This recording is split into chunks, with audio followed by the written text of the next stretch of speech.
Salut à tous, ici Romain de la team Ordre à l'âme en partenariat avec TCM Liège. On se retrouve pour aujourd'hui le deck profile de Marionnettes de l'ombre qu'on peut faire très facilement maintenant grâce à la sortie du nouveau deck de structure, la confrontation des marionnettes de l'ombre. En premier, on joue 3 fois le Squamat.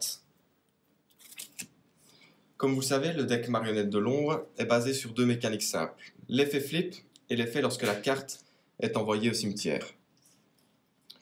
Le Squamat, son premier effet flip, c'est lorsqu'il va être flip, vous pouvez cibler un monstre de l'adversaire et le détruire. Et son deuxième effet, lorsque la carte est envoyée au cimetière, vous pouvez envoyer une carte marionnette de l'ombre de votre deck et l'envoyer au cimetière, pour ainsi bénéficier aussi de l'autre effet, lorsque la carte est envoyée au cimetière, des autres marionnettes de l'ombre. Ensuite, on joue 3 fois la bête. Lorsqu'elle est flip, vous piochez 2 cartes, mais vous devez en défausser une. Et lorsque cette carte est envoyée au cimetière, vous pouvez simplement piocher une carte. Très pratique. Ensuite, 2 fois le hérisson. Si cette carte est flip, vous ajoutez une magie piège marionnette de l'ombre du deck à votre main. Et s'il est envoyé au cimetière, vous ajoutez un monstre marionnette de l'ombre à votre main. Une carte emblématique du deck.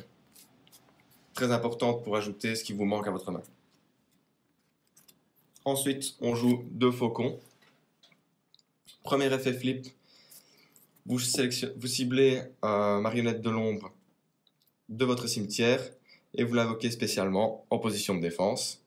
Et si le faucon est envoyé au cimetière, vous pouvez l'invoquer spécialement face verso. Mais évidemment, vous ne pouvez pas le flip ce tour-ci puisque chaque marionnette de l'ombre, vous pouvez utiliser qu'une seule fois l'effet par tour et qu'un seul de ces 2 effets par tour. Enfin, le dernier monstre marionnette de l'ombre qu'on va mettre dans le deck, c'est le dragon. Vous ciblez une carte contrôlée par votre adversaire et vous la renvoyez à la main s'il est flip. Et si cette carte est envoyée au cimetière, vous ciblez une magie piège sur le terrain et vous la détruisez.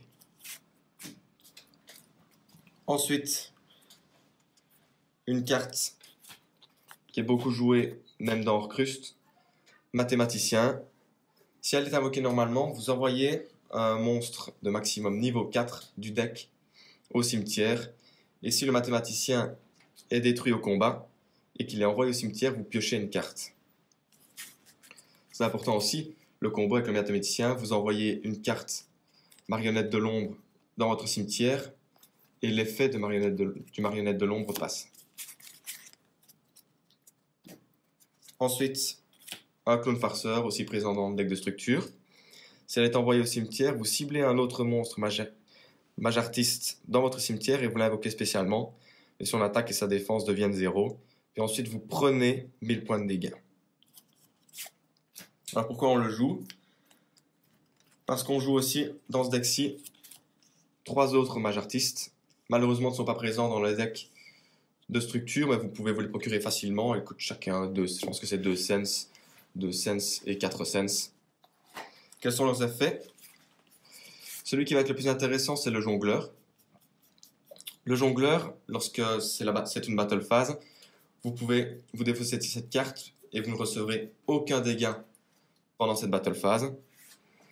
Et lorsqu'il y a un effet qui va vous infliger des dégâts, vous pouvez aussi vous la défausser pour ne pas les prendre. Ensuite, le tour du chapeau mage artiste. S'il est sur le terrain et qu'il y a un effet de carte qui va vous infliger des dommages, vous mettez un compteur sur le mage artiste et vous ne recevez aucun dégât. Et lorsqu'il y a 3 compteurs, cette carte devient avec une attaque de 3300 et une défense de 3300. Votre objectif avec les mages artistes est de temporiser un maximum si vous n'avez pas assez de cartes dans votre main. Ensuite, on a 3 haches et 3 cobras DD. Ces cartes sont présentes dans le dévastateur de duel. Dans la boîte dévastateur de duel. Très intéressantes, malheureusement elles ne sont pas sorties dans le deck de structure de la confrontation. Mais à cause de la méta actuelle qui est très rapide, les end traps sont extrêmement importants. Corbeau des dés, Floraison des cendres. Si vous n'avez pas ces 3 cartes, vous pouvez remplacer par des illusionnistes d'effet par exemple. Là, c'est à vous de voir ce que vous préférez comme end trap. Ensuite, la carte maîtresse du deck, Fusion Marionnette de l'ombre, qu'on joue 3 fois évidemment. Vous invoquez par fusion un monstre Fusion Marionnette de l'ombre de votre extra deck en utilisant des monstres soit de votre terrain, soit de votre main. Et si l'adversaire contrôle un monstre qui a été invoqué spécialement depuis l'extra deck, vous pouvez utiliser des matériaux directement depuis votre deck. Ensuite, une autre fusion marionnette de l'ombre en effet rapide. C'est comme une polymérisation mais en effet rapide, donc invoqué par fusion une marionnette de l'ombre depuis ton extra deck en utilisant des monstres depuis votre main ou terrain comme matériel de fusion. Ensuite, une nef. C'est un équipement que vous mettez à marionnette de l'ombre.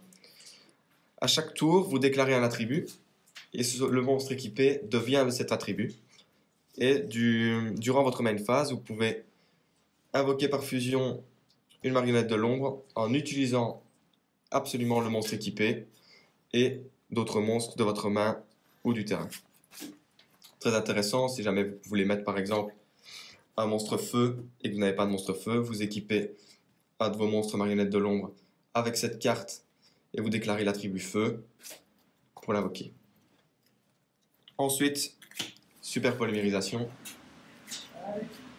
Super polymérisation, très important, contre tous les decks d'ailleurs. Comme ça, vous pouvez utiliser non seulement vos propres cartes, mais aussi les cartes de l'adversaire.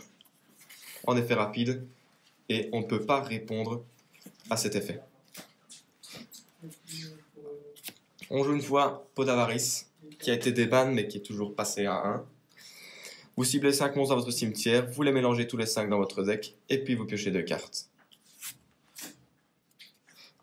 Tourbillon jumeau, qu'on va jouer 2 fois. Contrôle mental, pareil. Contrôle mental qui va être important pour passer la défense de l'adversaire.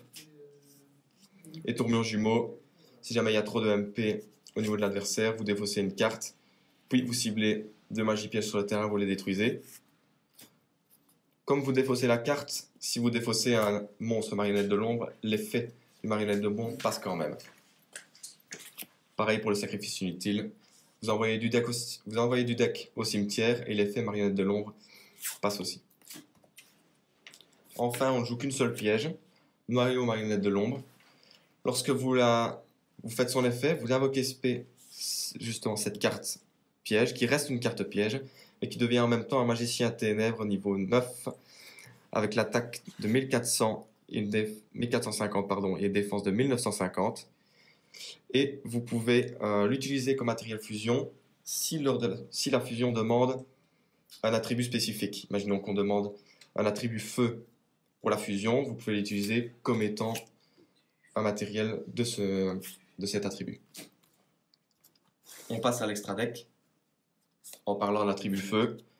Une fois la Gristia, toutes les fusions marionnettes de l'ombre ont un effet en commun, c'est que lorsqu'elles sont envoyées au cimetière par un effet de carte, vous pouvez cibler une magie piège que vous avez dans votre cimetière et la rajouter à votre main. Tant que vous avez une carte marionnette de l'ombre dans votre main, vous pouvez faire son effet rapide pour annuler l'invocation de un ou plusieurs monstres de l'adversaire. Ensuite, une nouvelle carte sortie dans le deck de structure, Abkalon, en utilisant 2 monstres marionnettes de l'ombre d'attributs différents. Vous pouvez utiliser chacun de ces effets par tour. Donc l'effet en commun des autres marionnettes de l'ombre, lorsqu'elle est envoyée au cimetière par l'effet de carte, vous ciblez une magie piège. Ah non, celle-là, c'est différent, vraiment. Vous pouvez ajouter une carte marionnette de l'ombre depuis votre deck ou cimetière à votre main, puis défausser une carte. C'est le nouvel effet justement des marionnettes de l'ombre, en tout cas pour Abkalon. Si cette carte elle est invoquée spécialement, vous pouvez cibler une carte face recto sur le terrain et annuler ses effets. Construction, qu'on va jouer en 3 fois. Nouvel artwork du deck de structure. Si cette carte est invoquée spécialement, vous pouvez envoyer une carte marionnette de l'ombre depuis votre deck au cimetière. Et au début de la damage step, si cette carte combat un monstre qui est invoqué spécialement, vous détruisez le monstre. Ensuite, Winda, qu'on va jouer 2 fois. Elle doit d'abord être invoquée par fusion. Elle est non destructible par des effets de carte de l'adversaire. Et chaque joueur ne peut invoquer spécialement un ou plusieurs monstres qu'une seule fois par tour tant qu'elle est face recto sur le terrain. On joue 2 fois aussi Shekinaga.